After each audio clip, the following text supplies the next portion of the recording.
विषय छन् त्यो सबै विषय यसरी राखिदिएको हुन्छ, अरू केही पनि हुँदैन, तिनीहरूको बारेमा डिटेल यहाँ दिएको हुन्छ। अब त्यसो भने यहाँनिर विशिष्टीकरण तालिका के हो त भन्दा भने पाठ्यक्रमका निर्दिष्ट उद्देश्यहरू पूरा भए भएनन् भन्ने कुराको लेखाजोखा गर्ने प्रक्रिया मूल्याङ्कन भनेर यहाँ भनेको छ।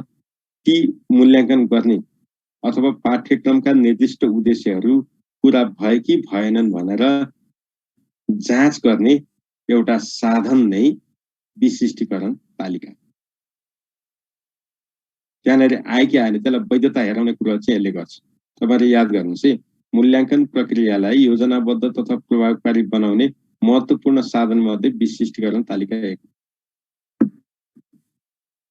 विशिष्टीकरण तालिका भनेको मूल्याङ्कनको एउटा साधन क्या, अरु के बुझ्नु पर्यो? अब मूल्याङ्कनको एउटा साधन। त्यसपछि यहाँ तल हेर्नुस् त, पाठ्यक्रमका उद्देश्य प्राप्त हुने गरी पाठ्यक्रमका सबै विषय वस्तु समेटेर पाठ्यक्रमद्वारा निर्दिष्ट मूल्याङ्कन प्रक्रिया अपनाई मूल्याङ्कनका साधनका रूपमा परीक्षालाई प्रयोगमा ल्याउन विशिष्टीकरण तालिकाको भूमिका रहन्छ। अर्थात् विशिष्टीकरण तालिकाको मुख्य उद्देश्य के हो त भन्दा मूल्याङ्कनको साधन के हो त? परीक्षा हो। त्यो परीक्षालाई चाहिँ यहाँ ल्याउने काम यसले गर्छ। परीक्षाको प्रश्नपत्र बनाउनु नै मुख्य काम यही। अर्थात् विशिष्टीकरण तालिकाको मुख्य प्रयोग केमा गरिन्छ? केमा गरिन्छ साथीहरु? प्रश्नपत्र निर्माण गर्नमा गरिन्छ, अरूमा गरिदैन। त्यसमा झुकिनु पर्ने कुरै छैन। मैले दुई तीनवटा कुरा भने नि, पाठ्यक्रमका उद्देश्य पूर्ति भयो भएन भनेर जाँच्न मूल्याङ्कन गरिन्छ। त्यो मूल्याङ्कन गर्न अवलम्बन गरिने विशिष्टीकरण चाहिँ एउटा के हो? साधन मात्रै हो। अब मूल्याङ्कनको साधन के हो त? परीक्षा। परीक्षा बनाउँदाखेरि, परीक्षा निर्माण गर्दाखेरि, प्रश्नपत्र निर्माण गर्दाखेरि केलाई आधार मानिन्छ?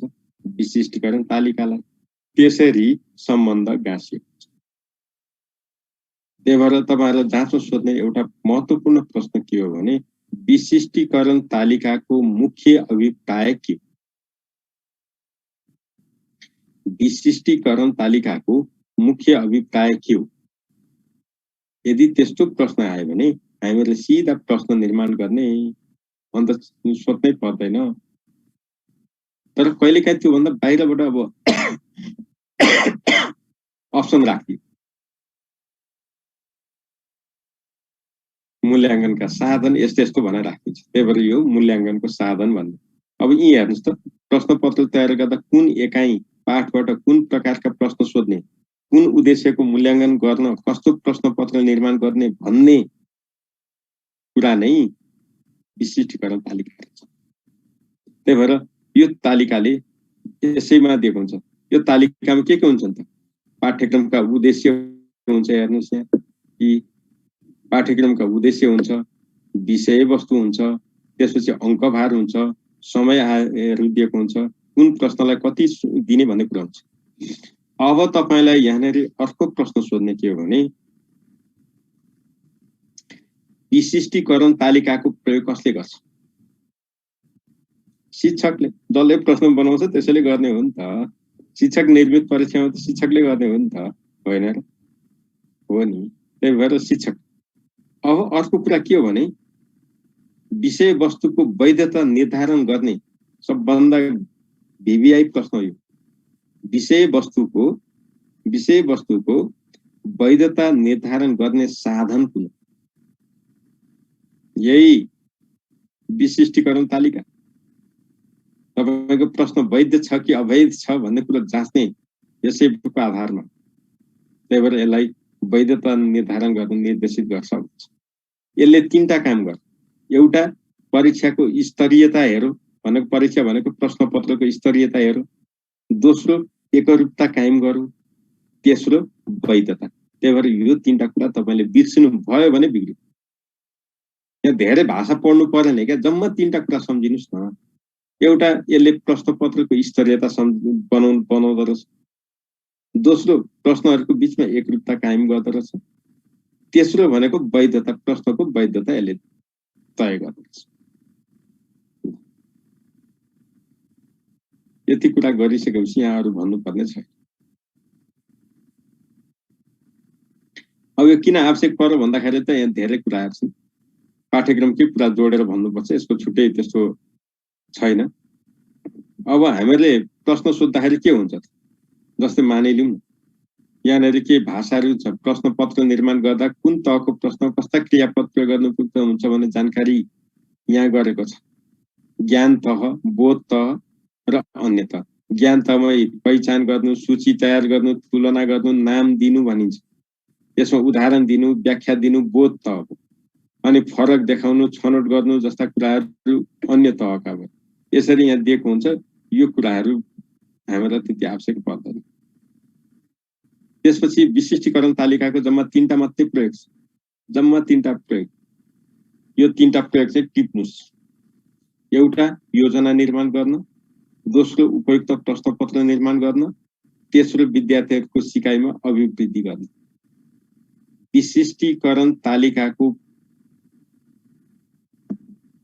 यहाँ हामीहरू पढे के प्रयोग केमा गरिन्छ, विशिष्टीकरण तालिकाको प्रयोग केमा गरिन्छ भन्ने प्रश्न आयो भने यहाँ तपाईलाई हाइलाइट गरेको छ 3वटा, त्यही लेख्नुस्। सबै भाषा परेन, योजना निर्माण गर्ने सिद्धियो। त्यसपछि 2मा उपयुक्त प्रश्नपत्रको निर्माण गर्ने भइगयो। 3मा गएपछि विद्यार्थीहरूको सिकाइमा अभिवृद्धि गर्ने, अरु होइन। ल यति तपाईहरुले सारी सक्नुभयो, यति सार्न त त्यति लाग्दैन। त्यसपछि मैले यहाँ हामीलाई थाहा पाउनुपर्ने अरु केही छैन के, यसमा सबै देखे हुन्छ। हामीले एउटा नमुना मात्रै हेर्न खोजेको के रहेछ त विशिष्टीकरण तालिका भनेको। हेर्नुस् त एक्ज्याक्टली यही हो। यहाँ के गरेको हुन्छ, पाठ्यक्रमको कुरा ल्याएर आए, क्षेत्र र त्यसको क्रम के हो, यहाँ क्षेत्र दिएको छ। त्यसपछि परीक्षणको विधा या के भनेर दिएको छ 2मा। त्यसपछि 3मा हेर्नुस् त ज्ञान, बोध, व्यावहारिक सिप, उच्च दक्षता गरेर जम्मा 4वटा क्षेत्रबाट परीक्षण गरिन्छ। ज्ञान, बोध, व्यावहारिक सिप र उच्च दक्षता। अनि प्रश्न संख्या, अंकभार, यी प्रश्न दिएको छ। अर्थ लेखन मानिलिउँ शब्द भण्डार छ भने ज्ञानको तहबाट एउटा प्रश्न सोध्ने रहेछ, जम्मा प्रश्न एउटा रहेछ, उत्तर दिनु पर्ने प्रश्न पनि एउटा रहेछ, अंकभार 3को रहेछ, समय कति मिनेट 5 मिनेट, समय पनि दिँदो रहेछ, अंकभार दिँदो रहेछ, उत्तर दिनुपर्ने प्रश्न संख्या दिँदो रहेछ, जम्मा प्रश्न संख्या यसरी दिँदो रहेछ। अब मानिलिनुहोस् यहाँनिर के भनेको छ त अर्थ लेखन भनेको छ है 3 नम्बरको। यसलाई यहाँ तल गरेर हेर्नु। अब प्रश्न यहाँ नमुना प्रश्न पनि हुन्छ नि, यहाँ त सबै पाठको नै कुरो हो। हेर्नुहोस् अब यी प्रश्न तपाईले बनाउँदा यसरी बनाउनुहुन्छ। विषय नेपाली यो गर्नुभयो। अब अघिको उसमा हेर्नुहोस् त यी अर्थ लेख्ने भन्ने थियो नि हैन, शब्द अर्थ। प्रश्न नम्बर 3 यी के अंकभार 3 भएको, यहाँ हेर्नुहोस् त्यसमा 3 छ। यहाँ दिएको छ समूह क मा दिएका शब्दहरूको अर्थ समूह ख बाट पहिचान गरी उत्तर पुस्तिकामा लेख। क मा ज्यामी यस्तो यस्तो दियो, यता ख मा एक प्रकारको घाँस यस्तो यस्तो यस्तो गर्दै दियो। बस यसको बीचमा विद्यार्थीले के गर्ने भयो, अर्थ खोजेर जोडा मिलाउनु भयो। यो केले बनाइदियो त विशिष्टीकरण तालिकाले बनाइदियो। उदाहरण सहित दिएको हुन्छ। दोस्रोमा खाली ठाउँ भर्ने यस्ता राख्थ्यो, 3मा यस्तो।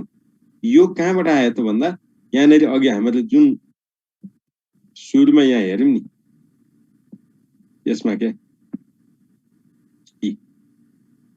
यसले यी दिएको हुन्छ। विशिष्टीकरण तालिकाले हेर्नुस् त यहाँ पूर्णाङ्क 75, उत्तीर्णाङ्क 30। अब चाहिँ पूर्णाङ्क भन्न पाइएन। अब चाहिँ पूर्णाङ्क हुँदैन। अघि पनि कुरा गर्यौं, पूर्णाङ्क हुँदैन है। सबै नयाँ विषय जुन कार्यान्वयनमा गइसके तिनीहरुमा पूर्णाङ्क छ। कक्षा 1 देखि 3 सम्म कति पूर्णाङ्क छ भनेर जाँचमा आउला नि, पूर्णाङ्क छैन। झुकिन होला नि फेरि त्यत्रो भनिराखेको छ अनि फेरि बिग्रला। र यति गरिसकेपछि हामीले पाठ्य पुस्तक पनि सक्यौं। पाठ्यक्रम भन्ने जुन युनिट हो त्यो युनिट चाहिँ हाम्रो एक चरणमा कम्प्लिट भयो। अब जो साथीहरुको पढ्न बाँकी छ, एक सरल हामीले 10 युनिटमा पुगेपछि फेरि फर्केर हामी सुरुदेखि पढ्दै आउँछौं। त्यसो हुँदाखेरि कतिको दोहोरिन पनि सक्छ, कतिहरुको एकचोटी मात्रै पढ्ने पनि हुन सक्छ। र एकचोटी जसको यहाँबाट कोर्स सकिन्छ उहाँहरु बिदा हुनुहुन्छ। कुरो त्यसो हो नि त साथी। त्यही भएर तपाईँहरूले हामीले यो पढेको छैन अनि यो पढौँ भनौँ, अब त्यसो गर्दाखेरि फेरि सिक्वेन्स त टुट्छ नि। त्यस्तो प्र्याक्टिस गरिराखेको तपाईँहरूलाई ओरिएन्टेसन दिएको छैन, तपाईँहरूलाई ट्रेनिङ नगराइकन त त्यो एकैचोटि कार्यान्वयन गर्नु भन्ने त शिक्षकै हो नि। शिक्षकले त्यो उन्नै नगरिकन त कसरी गर्छ त? तर हामीहरूले पनि छैन सर। रोसेराजी तपाईँले के भन्नुहुन्छ भन्नु सर? यो मैले नि पूर्णाङ्कको कुरा गर्न खोजेको सर।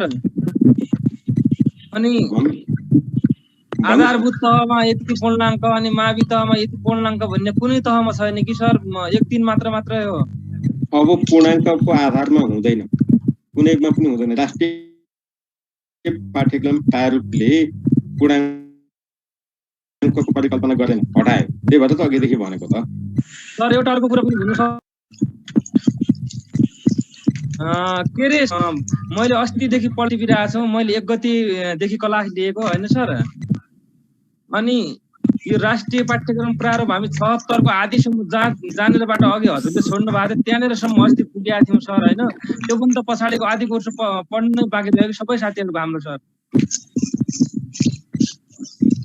ठिकै छ, त्यसलाई हेर्नु ल। अब रामजी रौनियाको पालो। के को आधारमा तयार हुन्छ? मैले तपाईँको पुरै सुनिनँ। शिक्षक निर्देशक आधारमा तयार गरिन्छ सर।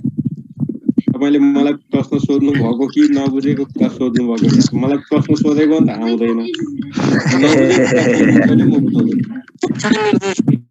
आधारमा तयार पाठ्यक्रमको आधारमा तयार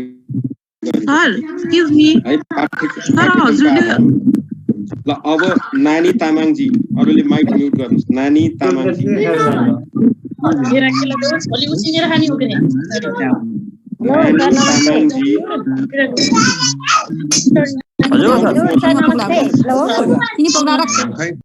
माइक म्युट गरेको हुन्छ।